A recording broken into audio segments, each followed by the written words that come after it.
আসসালামু আলাইকুম, কেমন আছেন সবাই? আশা করি সবাই ভালোই আছেন। আলহামদুলিল্লাহ আমরাও ভালো আছি।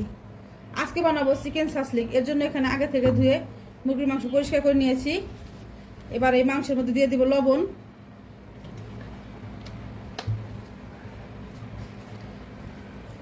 এখানে আছে আদা রসুন আর হচ্ছে গোলমরিচ বাটা, 1 চামচ শুকনো মরিচের গুঁড়ি,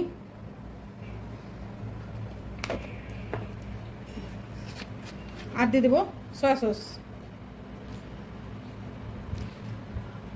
এবার আমি সবকিছু ভালো করে একসঙ্গে মাখিয়ে নিব।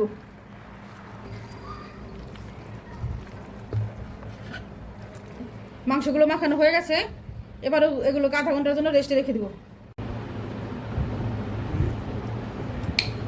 30 মিনিট পর দেখুন মাংসগুলো কেমন হয়েছে।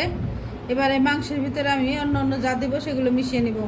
এখানে দেবো গাজর, পেঁয়াজ আর হচ্ছে টমেটো। যেহেতু এখন ক্যাপসিকাম অ্যাভেলেবল পাওয়া যায় না, সেই জন্য ক্যাপসিকামটা ছাড়াই করছি।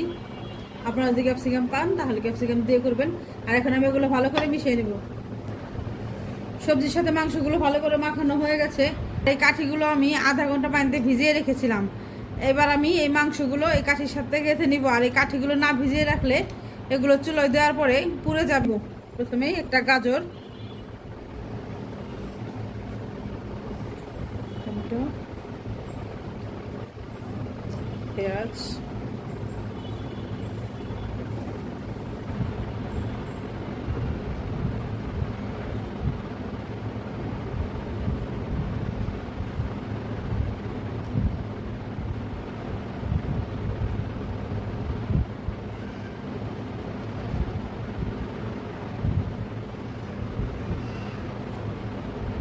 এইভাবে আমি সবগুলো সাসলিক তৈরি করে নিব।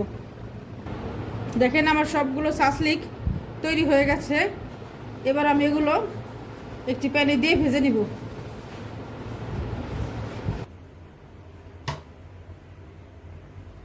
এবার আমি সবগুলো সাসলিক এক এক করে প্যানে দিয়ে ভেজে নিব।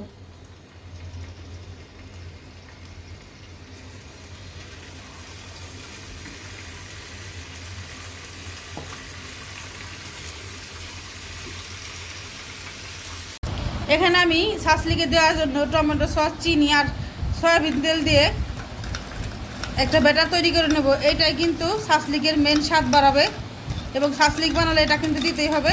এটা আমি সাসলিকের উপর দিয়ে ব্রাশ করে দিয়ে দিব। এখানে আমি তেল টমেটোর ব্যাটারটা সাসলিকের উপর দিয়ে দিয়েছি। দেখেন আমার সাসলিকগুলো দেখতে কত সুন্দর হয়েছে, আর খেতেও কিন্তু অনেক মজা হয়েছিল। আর এখানে নানগুলো কিন্তু আমি বাইরের দোকান থেকে আনিয়েছি। আর আমার এই ভিডিওটি আপনাদের কাছে ভালো লাগে, আর যদি ইউটিউব থেকে দেখে থাকেন তাহলে একটা সাবস্ক্রাইব, আর ফেসবুক থেকে দেখে থাকলে একটা ফলো দিয়ে যাবেন।